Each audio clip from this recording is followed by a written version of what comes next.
Welcome to our study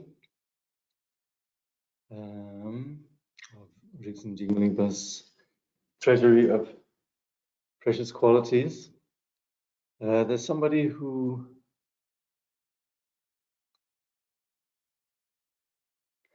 it might be somebody's asking about the recordings. Now, there's one recording which I did while I was traveling, and where for some reason it just didn't record. So I'm going to have to basically re-record it. It's the stanzas 11 to 14.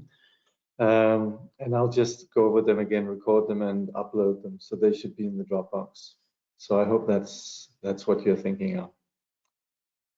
Other than that, please, as always, generate the awareness of the relevance of what we're doing here in terms of getting to the bottom of suffering universally, understanding how all suffering originates from this fundamental delusion that drives our insecure clinging to self and our projection of solidity onto other. And in this way, we generate this condition that we call samsara. And presently looking at the practice of the path. Practice of the path necessarily has to be approached in terms of what we call three prajnas. First, hearing what the Buddha has to say, reflecting how these teachings, they correspond to our experience, our personal experience. And in this way, generating the view, generating a perspective and understanding of where this is heading, what we're doing, what is it that needs to be eliminated, what is it that needs to be realized. And on the basis of that, we then engage in the actual practical application through the practice of integrating this insight through meditation and post-meditation. Now, presently then, we are in the section of the prajna of hearing. And as we listen to the teaching, we need to make sure that this actually corresponds to our personal experience and see how it fits together with our personal experience. There should never be this situation of us just blindly accepting what we're hearing, but very much a process of reflection in terms of how does this actually apply.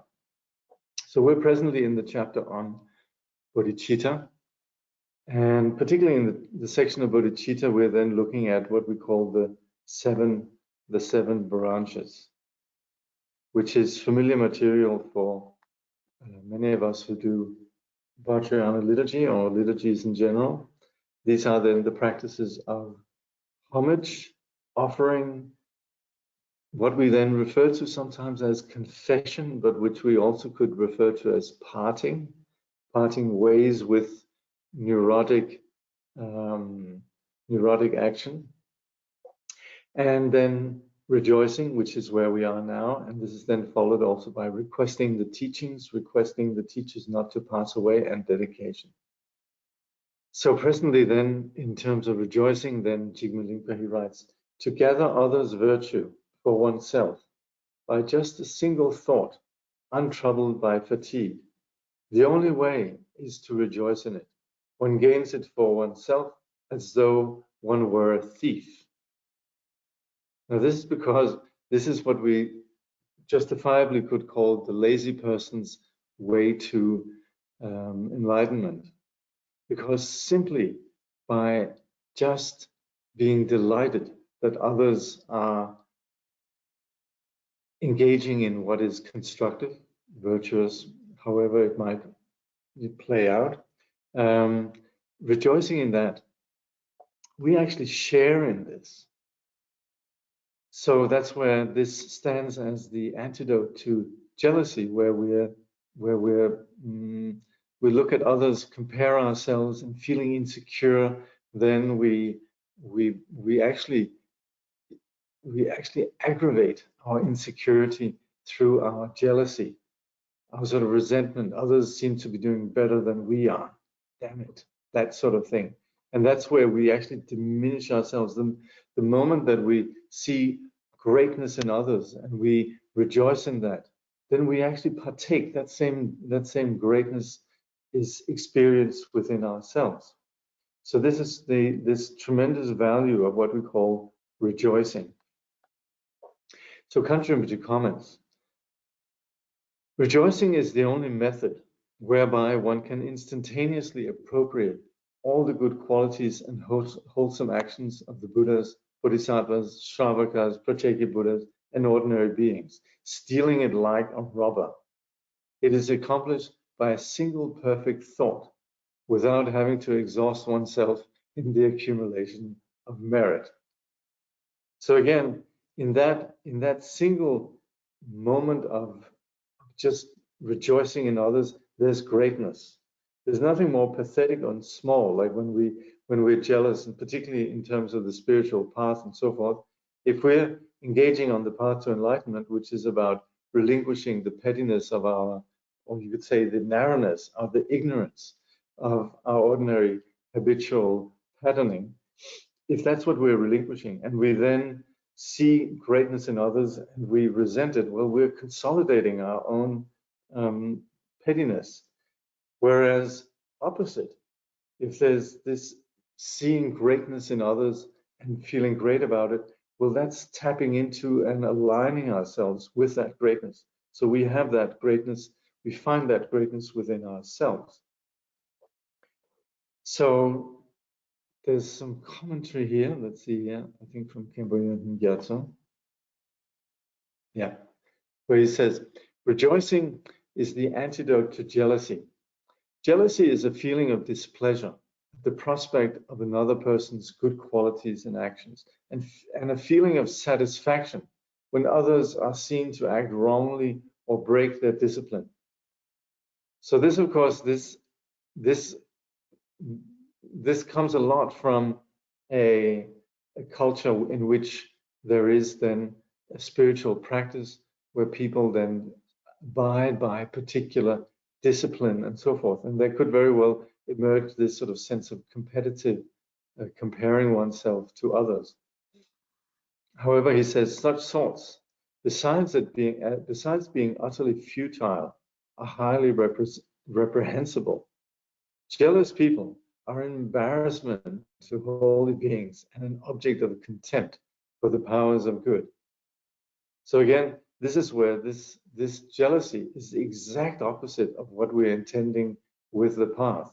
It's simply the opposite of what the teacher would want his or her students to be to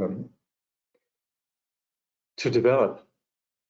And that's where again, the teacher, nothing the teacher would rather see than the disciples or the students, you could say, emerging as great individuals.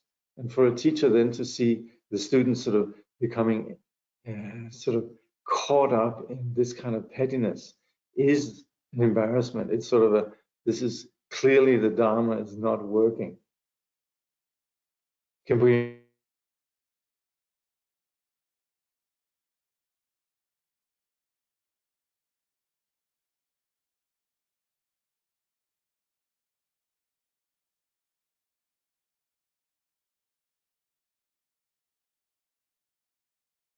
on the surface, but in fact inside harbors a deeply toxic subjectivity. So that's where, as much as it might look good on the outside, behavior just doesn't do it. And again, like we always see in terms of in the discussion of karma and so forth, what really defines the value of an action is the attitude behind it. So if the attitudes appear virtuous, good, and so forth, if there's jealousy behind it, well, it doesn't matter how much the external sort of behavior or praxis might be, if there's jealousy behind it, yes, this by nature is generating the experience of lower realms. So that's rejoicing. Such an important quality, really, to be happy when others are acting constructively. 36. Samsara knows no end where beings' actions are untamed. intractable and hard. The only way to train them is to fix them to the rim of Dharma's sharp-spoked wheel, and therefore we should pray that it be turned. So this is simply just where there's a condition of being broken.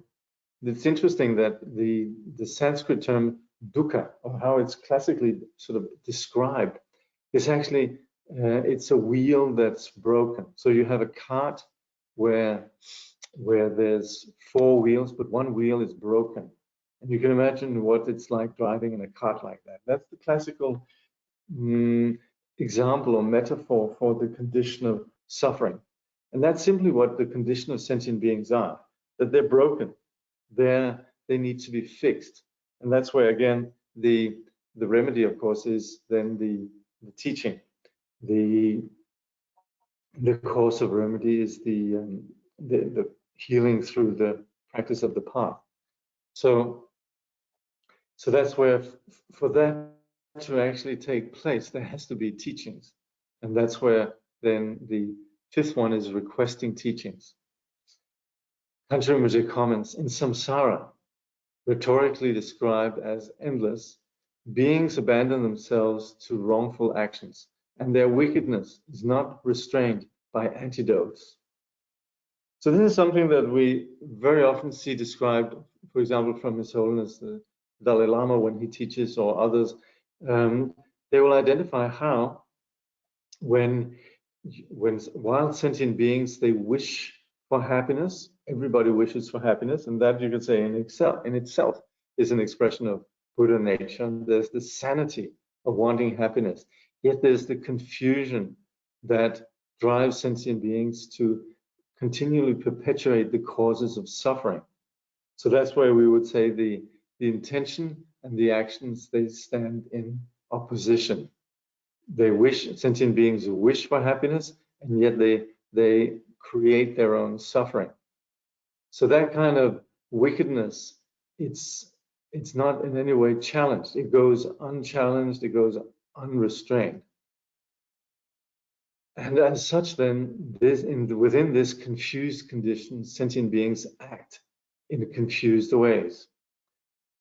That's where their nature then is corrupted. Even though they possess basic goodness of Buddha nature, then this basic goodness is corrupted.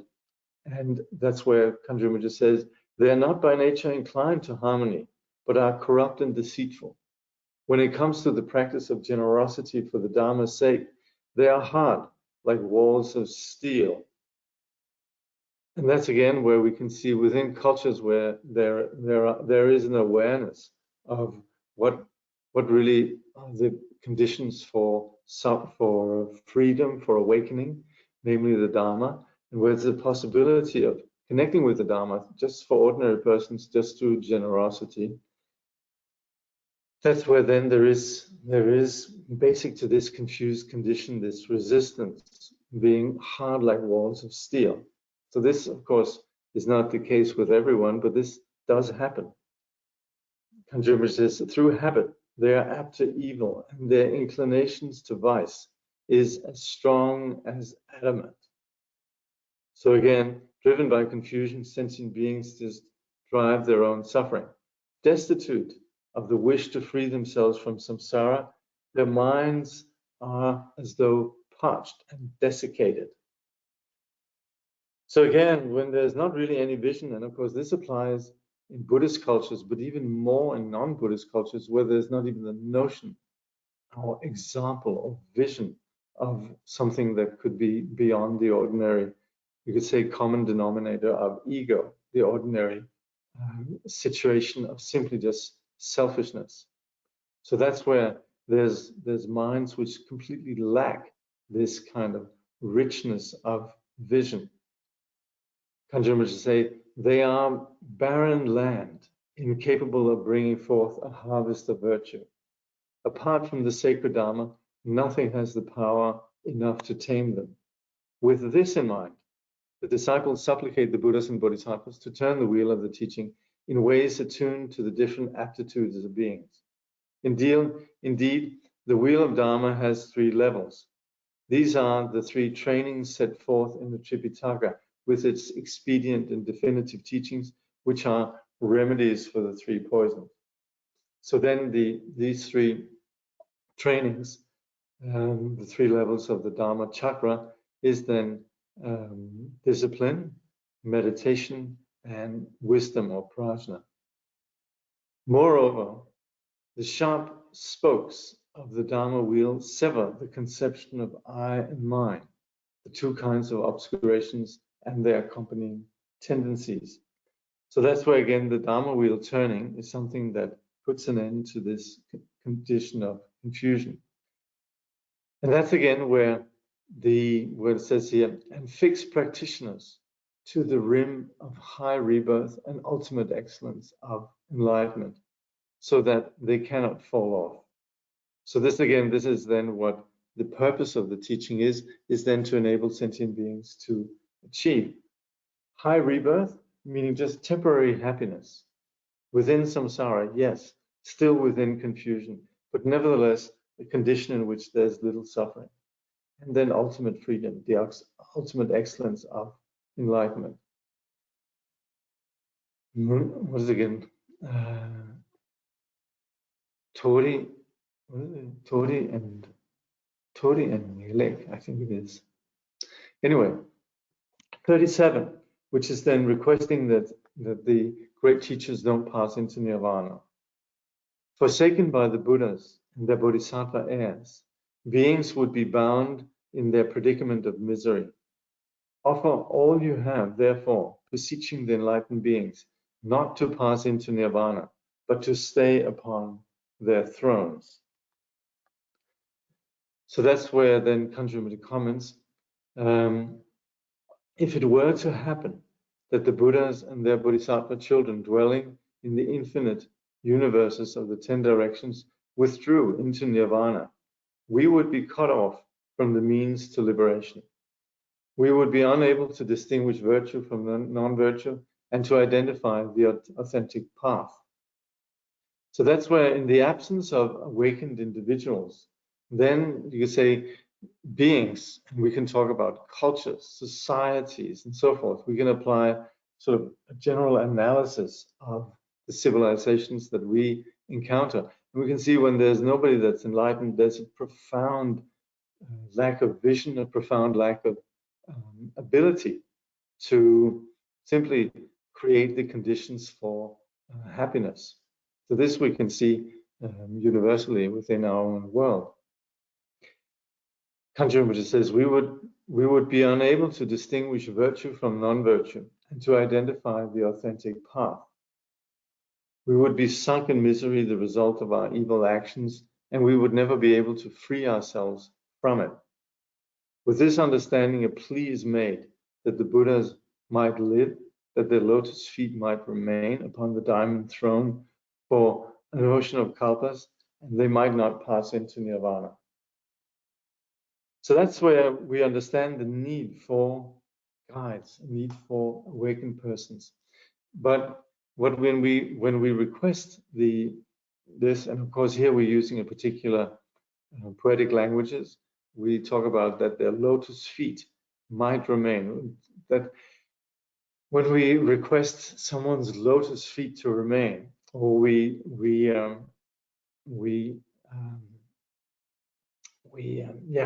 we talk about lotus feet might remain, this goes back to the Indian tradition, really, of referring to individuals of, sublime individuals, that they possess this kind of, that they are sublime in this way of possessing lotus feet, that their feet are not contaminated by the mud of ordinary confusion.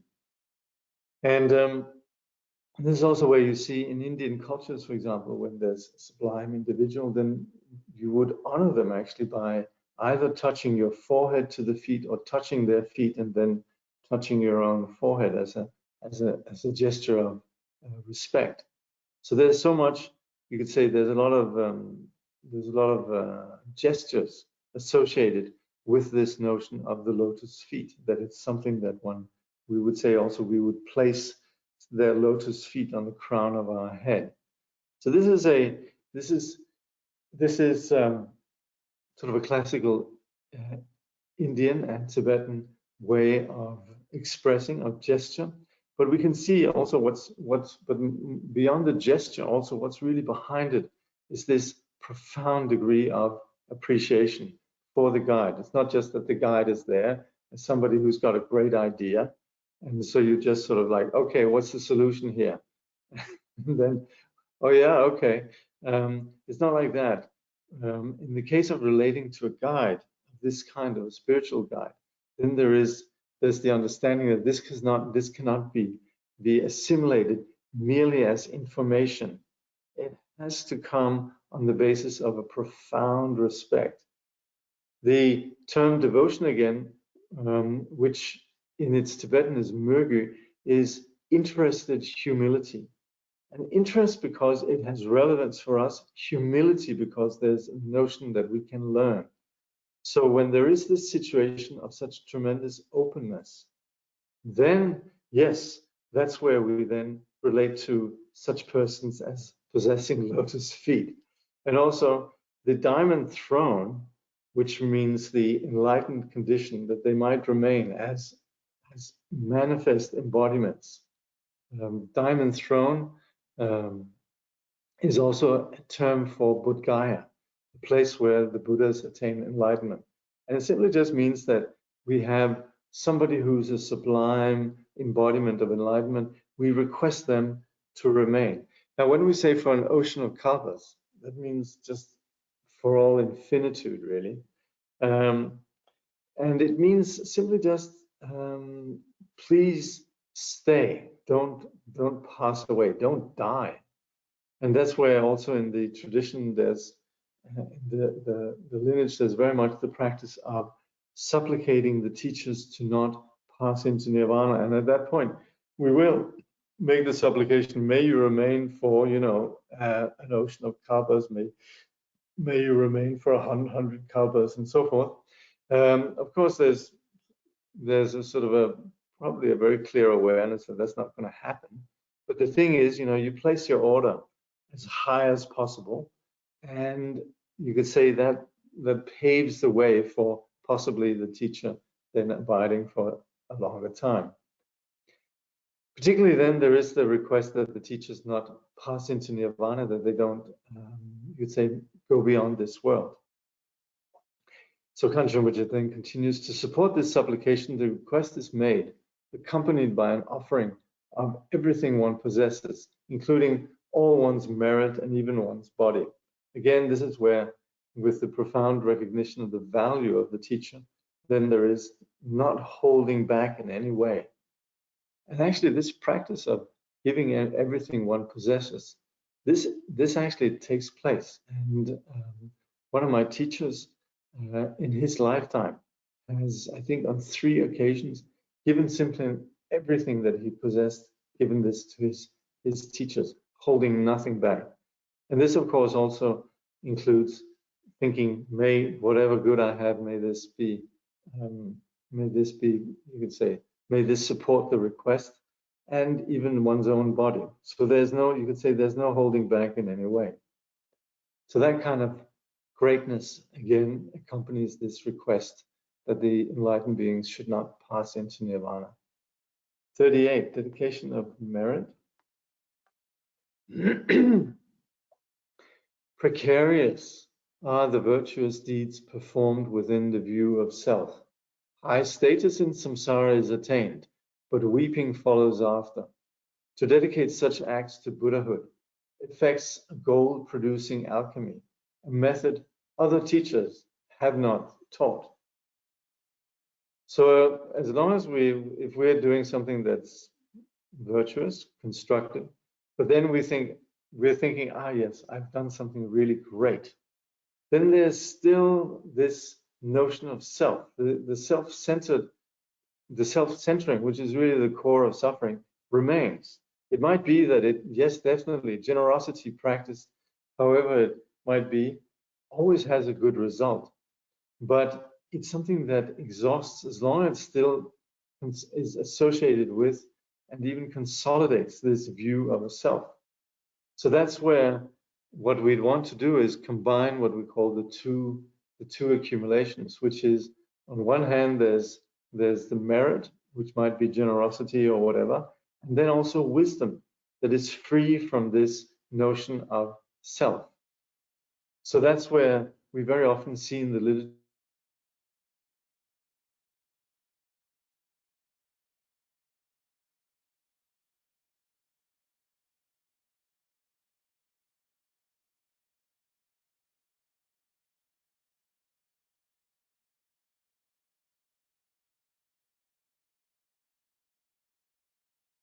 from this kind of self-serving agenda. So that's where, as long as we just perform virtuous actions like one would normally do, without any kind of vision of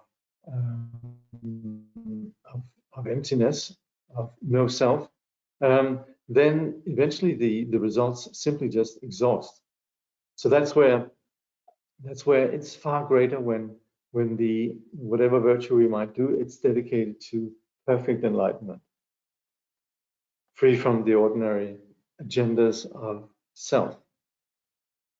So Kangyur Rinpoche comments then, conditioned as they are by the agent's belief in the real existence of the person and phenomena, actions aiming at samsaric happiness are productive of merit alone. So that's what we're saying here is, as long as we have the notion that the one who is engaging in this virtue operates from a place of believing in a solid self and also solid phenomena, which means that we think I truly exist. Of course, we sort of might have a notion that this has to do with the problem. In general, sort of in morals and ethics and so on, we can see how self-centering is always something that's toxic and problematic. So within societies, we have various sort of like you could say social contracts and so forth to limit selfishness, and also in terms of also our engagement with the ordinary world, we very often we respect the phenomena of the world out there, respect the notion of what is mine, what is others, and so forth. But what the Buddha comes with is something that goes beyond that, goes beyond just the moralism of self or selflessness. It's actually the insight that actually there is no solid person, and there is no solid phenomena. And that's where this, as long as we're held by these beliefs in a solid self, a person, self, a phenomena, then we're always going to be essentially cycling within the same pattern of samsara. Of course, we might, through our meritorious actions, have some temporary happiness. And that's what Paltro Rinpoche says, it's a bit like a bee trapped in a jar. Sometimes it might be at the top of the jar, sometimes it might be at the bottom, but it's still stuck within this jar. So as long as there is this belief in the real existence of person and phenomena, however virtuous our actions might be, it doesn't really go beyond just providing temporary happiness. And it says, but since they're not endowed with extraordinary means and wisdom, the fruit of these good actions is unstable and may be wasted through the effects of anger and so forth. So we would say then just a single moment of anger can destroy an enormous amount of merit. And even, Kangyur Rinpoche says, and even if it is not destroyed in this way, it will give no more than a single samsaric birth in the higher realms of gods and human beings. Here it will be exhausted by the fact of being experienced, so that in the following existence, one will inevitably fall into unavoidable suffering and grief. So that's where, yes, we have a sort of bit of good karma, we have a bit of something positive, something light going on, but it's still associated with this delusion of self. And as long as there's this notion of the solidity of the self, then it's constantly tainted by simply just cause and effect. And that's where as soon as the cause of this particular effect exhausts, then one falls into whatever other karma there might be.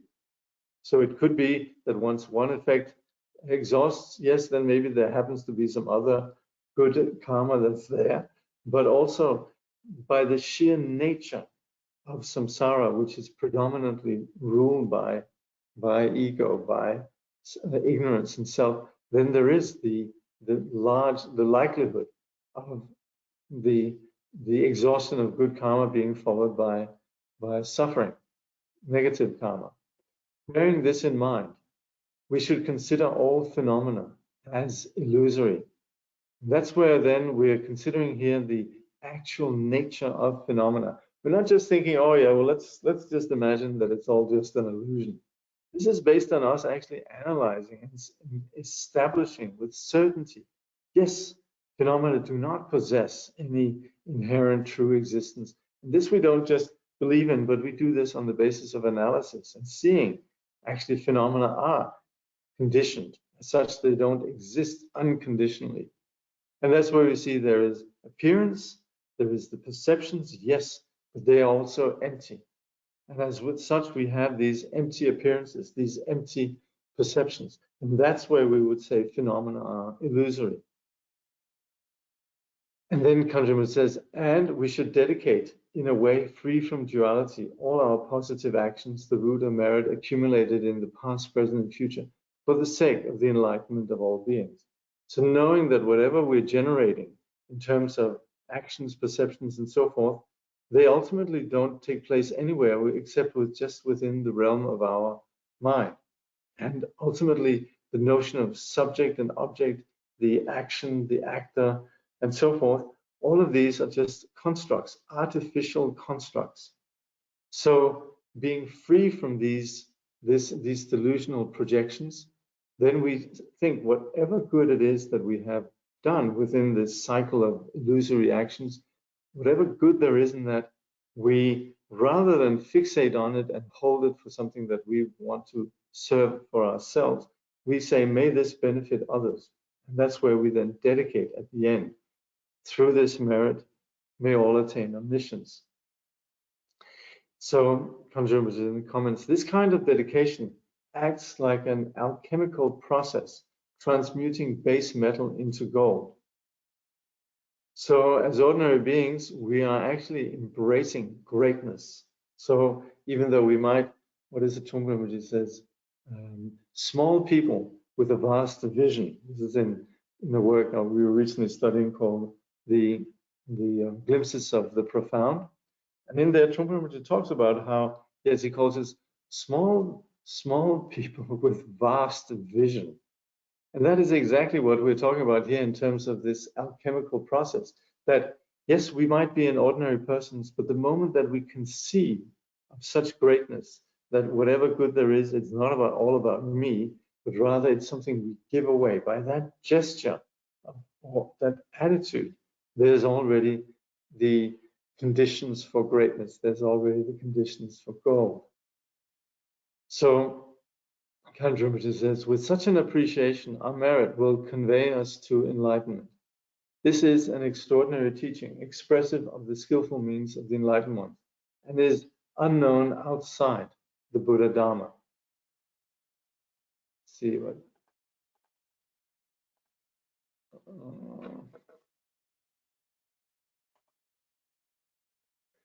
So Kangyur Rinpoche says, an essential point concerning the dedication is that it should be expressed in the words of someone who has attained the sublime grounds, i.e. the path of seeing or above, so that the formula is thus composed, the words of truth. It should be noted also that there is a difference between dedication prayers and prayers of aspiration. The former is focused on merit, while the latter expresses a wish of some kind. Dedication necessarily includes aspiration, but the reverse is not always the case. Now, this is actually interesting for those who practice Vajrayana or practice liturgies in general.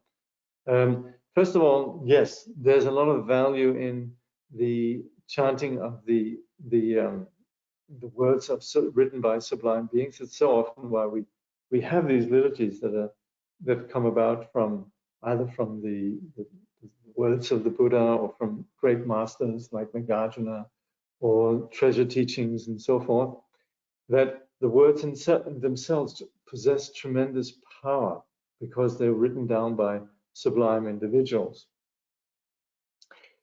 But also here the Khenpo makes this distinction between something that we encounter a lot, which is we have on one hand dedication prayers, and then we have prayers of aspiration. So that's where the dedication, that's what we're talking about here, that is where we simply say, I give it away. I give it away, free from the notion of giver and object of giving and so forth, but there's simply not any holding back. So this takes us into a profound vision and an experience of greatness. So that's where the dedication comes with this aspiration. There's greatness in it implicitly. But we also often have separate then prayers of aspiration, where we then make aspirations such as, say, for example, the prayers of the 3 yogas, or the prayer of the Vajradhatu, or Yeshe Tsogyal's prayer, so that some might be familiar with. And this is where we essentially make aspirations that may we proceed along the path, may we benefit sentient beings, and so forth. This, of course, lays down patterns within our mind in terms of aspirations and creates the seeds for this to happen. So again, with prayer, it's not like ordering something. You know, you go into a shop and you order something. It doesn't work like that. What we're talking about with aspiration prayers, and with some Nalanda Translation Committee, they sort of always steer clear of the word prayer, because for them it's a bit theistic, and that of course comes from Trungpa Rinpoche, so all respect for that. But anyway, they then say aspirations. But the bottom line is that what we're doing is putting down, you'd say, wishes in the sense of laying down an aspiration that will eventually, on the basis of conditions, begin to shape our further actions and our further trajectory. So we're not talking about something that's sort of just, you know, we very often have this sort of naive criticism of something like prayer, as if, you know, people who pray, they necessarily think that there's something that's going to, you know, land on their heads immediately. It's not like that. And that certainly in the Buddhist context is not in any way what's implicit in aspirations, but it's more just directing the mind, creating a focus through the practice of aspiration. Okay.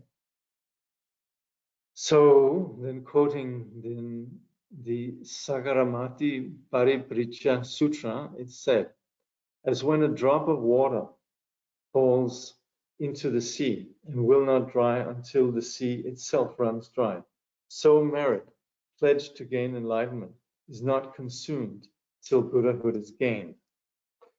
So again, this is where we would say that merit or good karma, it's something that's there until it's exhausted ordinarily. We do something good, there's a result, that's it. So that's where it runs out. And we would say that's a little bit like if you have a drop of water and you put it on your finger, and it's not going to stay there very long, it's going to evaporate. Whereas if we would say if you put this drop of water into the sea, then as long as the sea is there, then the water will not evaporate. So that's where we would then say similarly also the merit that's pledged to enlightenment, to something great. This is not exhausted in the way ordinary karma is exhausted.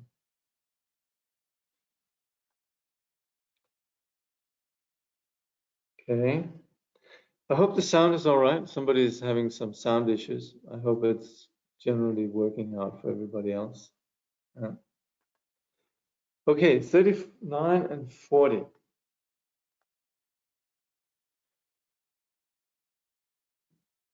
Well may those not sated by the nectar of contentment offer clouds of things unclaimed, They wander in the realm of empty words. In fear of this, it is crucial point to offer one's own body to the Buddhas as their footstools. Let me just read that again. Well may those not sated by the nectar of contentment offer clouds of things unclaimed. They wander in the realm of empty words. In fear of this, it is crucial to offer one's own body to the Buddhas as their footstools.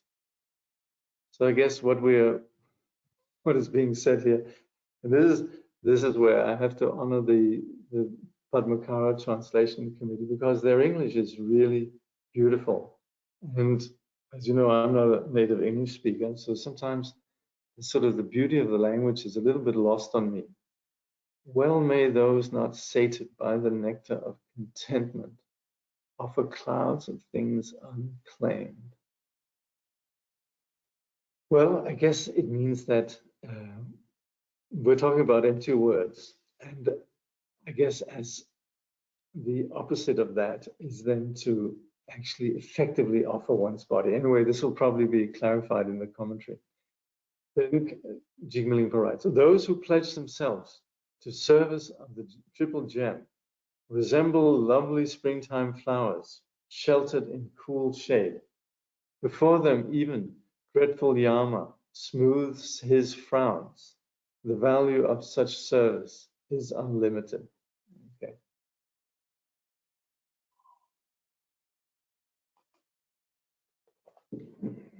Okay. So offering oneself in service is the heading here. It says, to be content with what you have is like drinking an elixir that annihilates the thirst of covetousness. If you have contentment, then even if you are not wealthy enough to make extensive offerings, you can still use the little offering you have as a support and offer all those things that are unowned by anyone. Okay, I think it's becoming clear here. Let's see what they say. Ah, yeah, okay, there's reference to the Bodhisattvas. Yeah.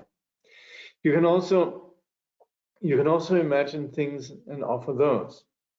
So, okay, so we might not have a lot to offer, but we can imagine we're offering vast, offerings. For example, if you're doing the real Sangchen, we're just making a little bit of smoke, but maybe you can make a lot of smoke. But the thing is, that's only the basis for us imagining that it becomes offerings that fill the entire universe. So, Kangyur Rinpoche comments, in this way, you will accumulate merit as if you were offering your very own wealth.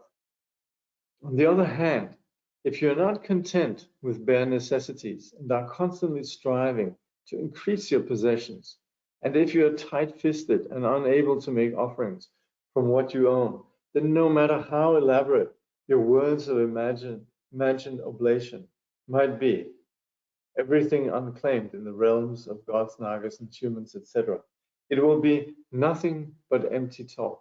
Okay, right. So on one hand here, it talks about the value of contentment. So if there is contentment, then there is everything.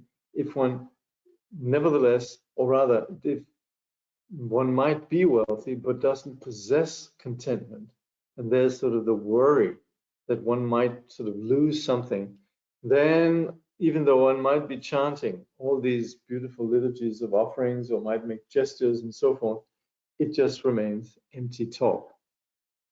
So again, this again comes down to the value of actions really lie in the attitude.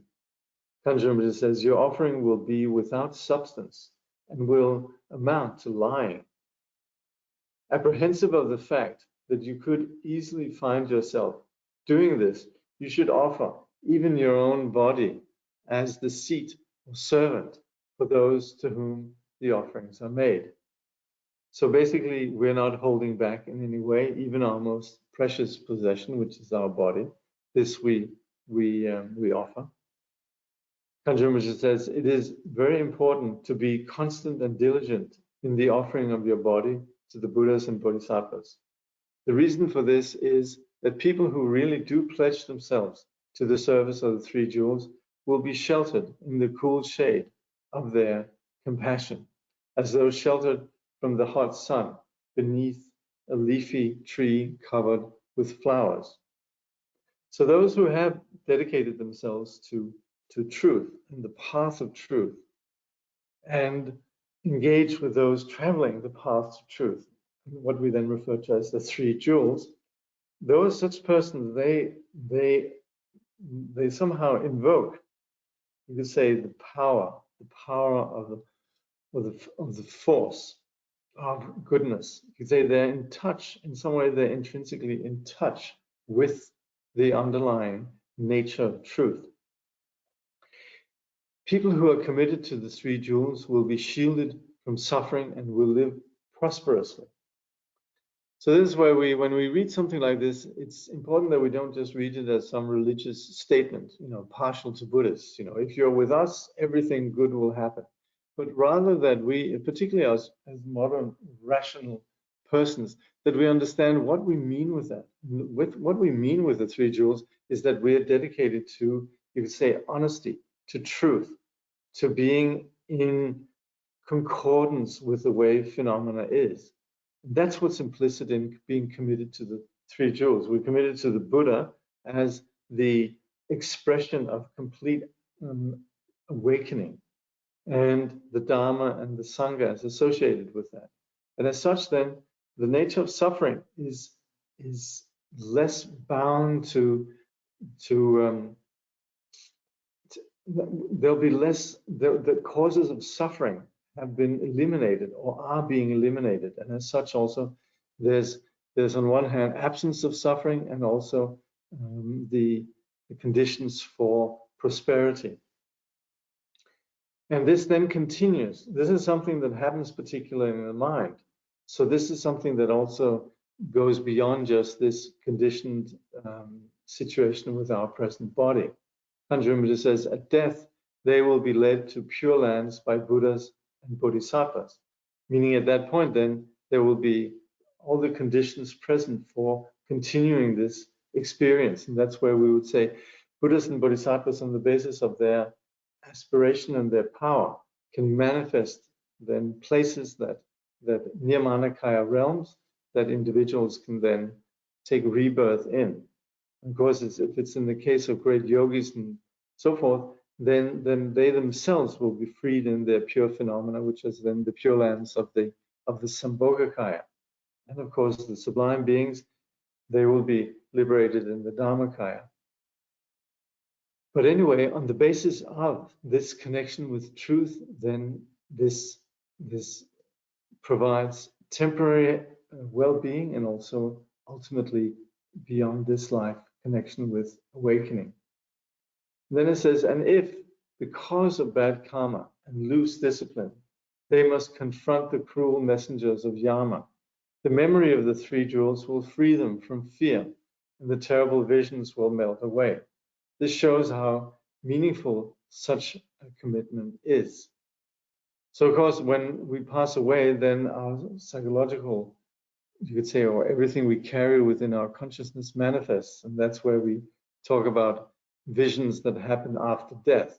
In Christian tradition, I think we talk about the purgatory or something like that. And in the Buddhist teaching, we talk about this in terms of bardo, really as an understanding of how the conditions of the mind manifest. And for those who are yogis, then these conditions will manifest as pure visions. And that's where we talk about the 100 peaceful and wrathful deities of the bardo. But that's where all of that kind of ability to handle these circumstances comes from this connection with the three jewels. Conclusion 41. Through this, the sinful mind, weighed down by merit-clouding ignorance, is purified, like crystal white, to shining brilliance. And through the bodhicitta ritual, the image of the vow will shine with its limpid depth. So again, our mind might be confused, yet on the basis of connecting with this vision and practice of bodhicitta, then the mind is transformed. Again, coming back to what we were looking before in terms of it being like an alchemy, transforming base metal into gold. So Kangyur Rinpoche comments, ignorance of the ultimate truth and the workings of karma, the principle of cause and effect, results in a powerful inclination to negativity and the obscuring of the mind.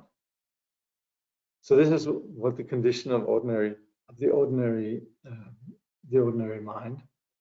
Nevertheless, the mind may be purified and the welfare of others achieved. Merit may be accumulated and mental obscurations removed. When a crystal is cleaned, its surface becomes bright and able to reflect objects. In the same way, the mind, though thick and murky now, through its lack of merit, can be purified. Clear and limpid, it is able to hold within it the image of the peerless vow of bodhicitta, which is taken externally through the symbolic gesture of the ritual. So the mind is not one way or another, and the present condition of confusion is really just something that is removable. But within that open space, then, in which the confusion has been purified, then when it's imbued with this notion of bodhicitta, the wish to establish all beings on the level of perfect awakening, and also an insight into the nature, the empty nature of appearances. When there is this vision and this aspiration, then the mind takes on a whole different quality. And that's again where we compare it to a crystal. If you place it on something that's a particular color, then it takes on that particular color. So that's where understanding then the clear nature of the mind, to imbue it with bodhicitta, completely transforms the mind.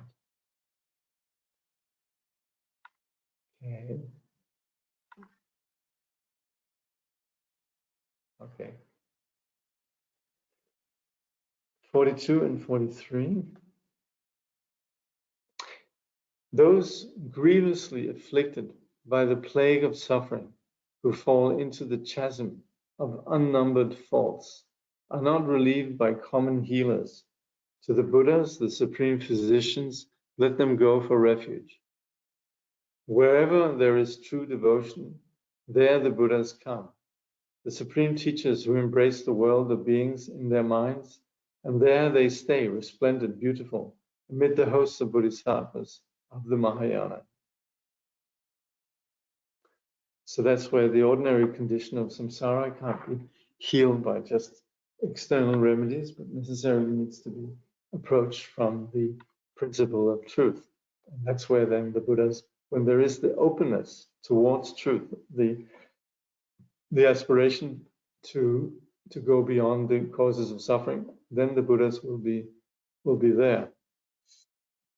It says, in addition to being in the grip of our own negativities, we're also exposed to the evil demon of desire and his lotus garlanded consort, whose heads are adorned with a crown of 5 flowers. When they throw these flowers at those who labor on the path of liberation, they are soft but penetrating darts and are the source of every obstacle. The first arrow is the bringer of arrogance, pride in spiritual and temporal affairs. The second sows confusion about what actions are to be adopted and forsaken. The third leads one astray with wrong views. The fourth induces forgetfulness and saps the strength of awareness. And the fifth brings distraction from the 8 worldly concerns. These demons shoot their arrows at spiritual practitioners, aiming at whatever emotion is the most developed, aggravating it so that it grows exceedingly strong. So that's why we talk about maras. We talk about how neurosis manifests to consolidate itself in the condition of our confusion. Then there's continually this insecurity that wishes to justify itself and to hold on to our particular patterns. So that's where the moment that there is a genuine inclination towards awakening, there's a corresponding reaction from our confusion, which is then personified as this evil demon of desire. And then the ways in which these obstacles then manifest are what we have seen described here. So Kangyur Rinpoche says, would-be practitioners are thus overwhelmed and fall into the abyss of countless faults from which it is difficult to escape. There they remain cut off from liberation in the higher realms. Such people are like chronic invalids, tormented by every kind of sickness, the result of the 6 root emotions and their 20 subsidiaries. So that's where we can see again, even though there might be some who have some superficial aspiration to the path, very easily are waylaid by these kind of obstacles. 6 emotions and 20 subsidiaries. Okay, see Appendix 4, the 6 root defilements. Okay, we should look at that. Okay. Actually, no, we'll stop here, because then I'll have a chance to look this up. And then we can, otherwise it's going to take me some time to find this. So anyway, there's just 2 minutes left. So I think we'll just stop here and pick up. Next time will be the last session for quite some time, as you probably know. I think we'll manage to finish the chapter, so that's just perfect. And so next week, same time, will be our last session. Okay. Any questions?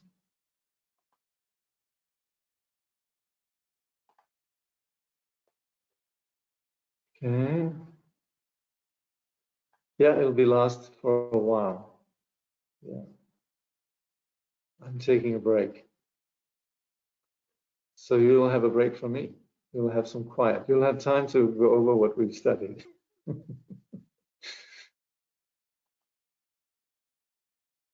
Okay, no further questions. Okay, we'll dedicate. Let's see the answers.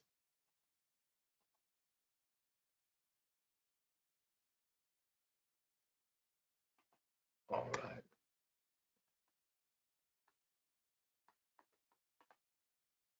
Oh, I actually forgot to start with the supplication to Jigme Lingpa to begin with, this time.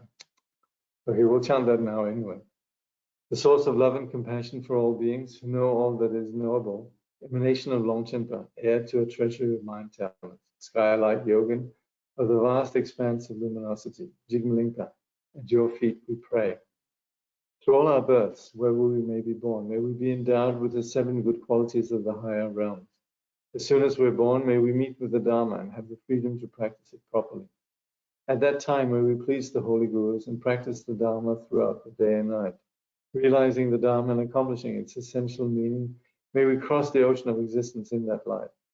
Thoroughly teaching the holy Dharma in this world, may we never tire of accomplishing the benefit of others. By this vast benefit of others, without partiality or bias, may all attain Buddhahood together. Okay. Thank you. See you next week.